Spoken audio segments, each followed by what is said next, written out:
Massachusetts, and I have a lot of friends in the National Guard. One of them's an E8, actually a couple of them are E7s. And one of them called his wife, who are good friends with the family, and told us, you know, he was sent out to training 2 weeks ago. He was only supposed to be there for a week. So his wife gets a phone call, and he's telling her, hey, listen, I'm going to be out here longer. I don't know how much longer I'm going to be here, but there's something I got to tell you. And she says, what? And he says, listen, they have us doing a lot of weird stuff. He said, I've been out here training at night, and for the last week we've been doing night training, and he said, basically, quote-unquote training. They have us loading live ordnance into the back of trucks under the complete cover of darkness. They're not allowed to use any flashlights. The buildings where they're getting the ordnance from, they're not allowed to have lights on. The trucks are not allowed to have lights on, and they're only allowed to use night vision. And he tells his wife, he said, hey, listen, you got to tell our friends, and I want you to do this. You need to go get extra batteries, and you need to fill up the gas cans for the generator and go get more gas cans. He said there's a lot of rumors floating around. I don't know what's going to happen. Now, I have other friends in there, so I wanted to confirm this, so I asked one of my other buddies to give a call and ask what's going on. I said, hey, you in training? And he said, yeah, I'm in training.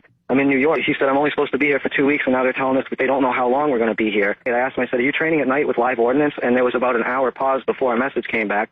And he said, how the bleep do you know that? And he doesn't know I'm talking to the other one. I guess the most creepy thing he was saying is that they're loading truck after truck with live ordnance under the complete cover of darkness. And he told me that in his 15 years of service, he's never done any type of training like this.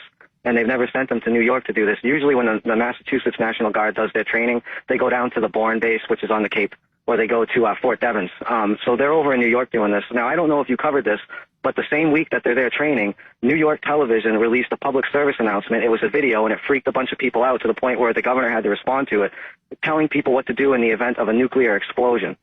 So it just seems to me like things are really getting serious over here, enough where people that are 15, 20 years in are freaked out by what's going on and calling their wives, telling them to go buy extra batteries, go get extra food, go fill up the gas cans for the generator, tell our friends to do this. We don't know what's going to happen, but I guess there's a lot of rumors going around. And when she asked, what are the rumors going around, he told her, I really can't say anything on the phone, and I shouldn't even have said this to you on the phone. So I just want people to know, if you have friends in the Guard or you're in the Guard, you should be paying attention to what you're doing for training, because I'm pretty sure you're going to be doing this kind of stuff. And I hate to say it, but I really think something's going to happen.